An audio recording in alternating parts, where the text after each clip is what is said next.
Successful leadership and management of a school no longer resides solely with the head teacher and a small number of senior colleagues. Today, middle leaders, such as heads of department, are expected to become just that, leaders as well as teachers and learners. To help understand what this means in practice, we'll examine the leadership strategies of two heads of department in two very different schools.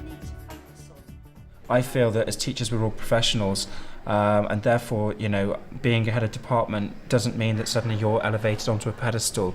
You have to make sure that what you're asking your colleagues to do, you would very much do yourself, and that sometimes is doing tedious tasks, and sometimes that is being able to communicate your vision and allowing them to sort of help realise that too. And I found that as head of history. School is not a place where you can sit back on your laurels and not move forward. It will be noticed and is noticed. But luckily I don't have many team members that aren't willing to move forward and change things and look at things in different ways. But the National College of School Leadership has found that middle leaders face a paradox. Whilst many enjoy increasing autonomy, often based on high levels of trust, they also face rigorous, systematic and challenging accountability. Business leaders can face the same challenges. Sir Digby Jones, Director General of the Confederation of British Industry. You've got to be a ruthless prioritiser and you've got to be a quality delegator. Because the one thing you can't prioritise or delegate is leadership. You can't delegate leadership. Leadership is a personal thing, it's you. The buck stops with you and you are there. And the very reason you're there is because you're a leader and welcome to life. And if you don't like it, get out, because it's not going to change. People are going to look to you for leadership. Yet increasingly the idea that leadership comes from one person in charge of others is being redefined. Leadership qualities can be encouraged in many different people and appear in many different ways. There has been a huge shift again over the last 7 years. We have moved from subject coordination to subject leadership. That's a big difference. And for some people, they haven't had the opportunity to acquire those skills of leadership. Fundamentally, they are all teachers. They didn't go into the job because they wanted to be leaders. They went in to teach.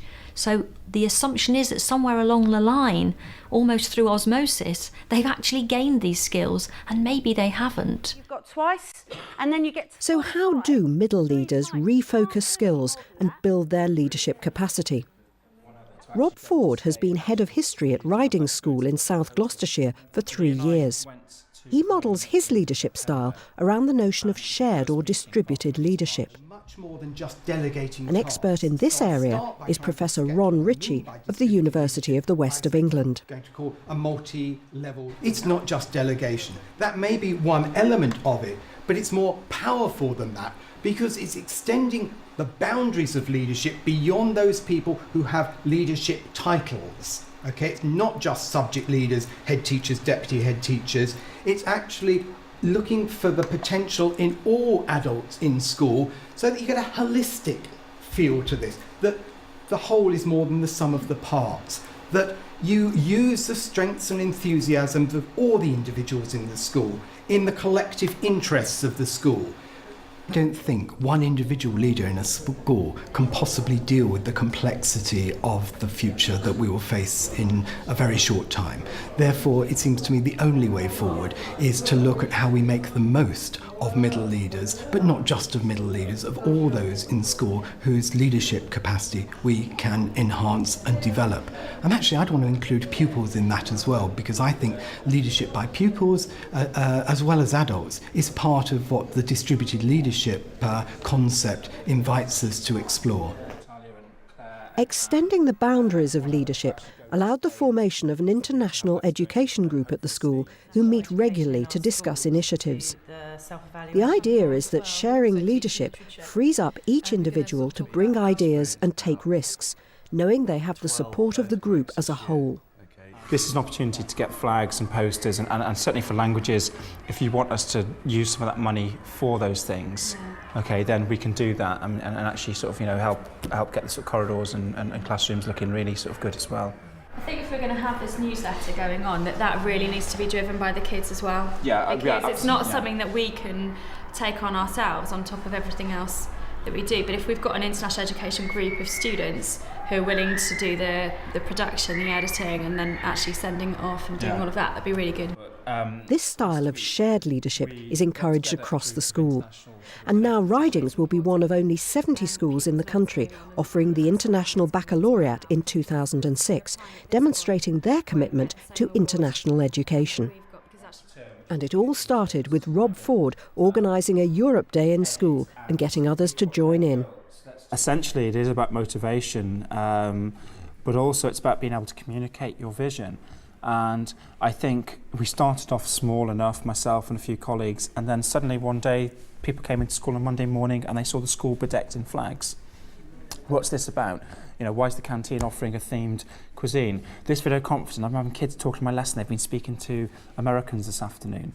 You know, and suddenly, you know, we were having this message spread around the school. The group have the ability to communicate with and influence others, both attributes encouraged in middle leaders.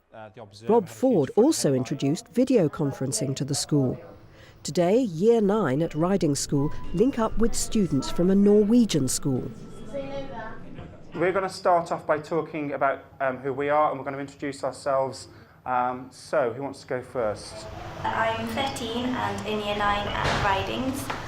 In my spare time, I like to go shopping with my friends and listen to music.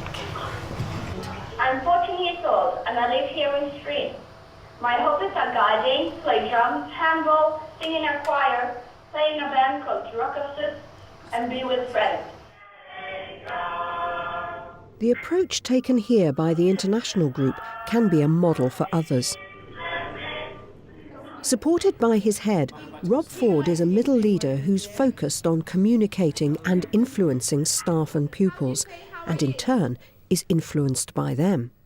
What I've been able to witness during all of this is that leadership comes from those without the titles and without the actual status and the pedestals, and I think that's what actually drives the best schools, that you know, colleagues know what the school is about and they believe and they act out that ethos, whatever the school motto may be. There's no shortage of publications and training courses available which promise to grow successful middle leaders, some of which revolves around learning-centred leadership. But if you're focusing on the pupil experience of learning, remember that it can also relate to yourself. Schools are all about learning. For a long time, it was very much about the pupils learning. Certainly there has been a sea change over the last 5 years where people now working in a teaching and a support capacity in schools are recognising that in order to be an effective teacher and a leader in a school, you cannot stand still. Because things change so quickly, you've got to update your own learning. And we have all sorts of expectations about what are good ways of teaching young people and how young people learn. Well, the rules are no different for the teachers. Marnie Whedon, head of maths at the City Academy, St George in Bristol, is well aware of the need to do this. She's been a middle leader for 3 years. Learning is central to her role as a leader and a teacher. What did we end up with there? Thanks for your hand up, though, Kieran. It was appreciated, and other people should follow it. Okay? She champions a culture of learning based on building learning power, which promotes and celebrates the process of learning. In addition to curriculum achievement, pupils are rewarded on the basis of the 4 R's criteria: resilience, resourcefulness, responsibility and reciprocity. Professor Guy Claxton from Bristol University devised this system with both pupils and teachers in mind. I mean, it seems to me to be very simple, that learning and being at ease with learning, being confident at learning, is the one skill area that is never going to go out of date, and it feeds all the others. Being a learner is the portal to everything else, isn't it? To being an effective teacher, to learning difficult concepts in chemistry, to practicing your ability to take penalties on the football field, that your attitudes, your core attitudes to yourself as a learner fuel or undermine whatever your own learning endeavour should be. So something like the learning to learn approach, the building learning power approach, can't but support the development of any other more specific initiative when it comes to looking at leadership in school. The more comfortable we are as learners, the better we are going to be able to take on board whatever initiative is coming our way. All right, talk to me about responsibility. What does responsibility look like? Marnie is a firm advocate of the concept of building learning power and believes it has a strong impact on her own teaching and leadership style. Something to do with bringing your planner to lessons. I think the culture of the 4 Rs and of the learning capacities, etc., is something that is across the school board. It isn't just something that's with the learners. It impacts on even the schemes of work. It impacts on the development of how we deliver. So therefore the teaching in general, because the teaching obviously is directly related to the learning. So the more that we can put skills, and I think it's to do with the fact that what we're trying to do is teach the whole person, not just mathematics in my case. It's about sort of teaching and nurturing that whole person so that when they leave, they have more of a role within society and within the environment that they live in, and more responsibility and sort of in life, so that when they go to work and sit exams and all sorts of different things. So yes, we're having to sort of change and develop consistently our teaching, our schemes of work, the way we deliver, in order to sort of incorporate this in their learning. To help staff and pupils understand this emphasis on learning, they've created learning families throughout school, which meet once a week to review and reflect on their learning. Respect. What does that look like in a lesson? What would it look like if we were looking for it as a skill? Go for it. Respect for a teacher. Okay, and I think that's excellent. And that is usually the statement that I hear coming from people's mouths. Can anyone elaborate on that? Go on, Mark. Respecting environment, so not damaging stuff. Yeah. And at the end of each module, pupils can receive Learning Hero Awards for achievement in building their learning power. Since the Academy adopted this system and offered incentives to GCSE students, the exam pass rate has gone from 26% to 53% in 3 years. They believe that this focus on building learning capacity has contributed to the improvement. Riding School also see the benefits of shared leadership, moving forward exciting initiatives in international education. But whatever strategy you adopt as a middle leader, take heart from the words of Sir Digby Jones. Everybody who has reached a head of department level in education has it within them in some way to lead, to set an example, to inspire, to create, to take it forward. They would do well to learn off the head teacher, because watch them. How do they do that? Why did they do that?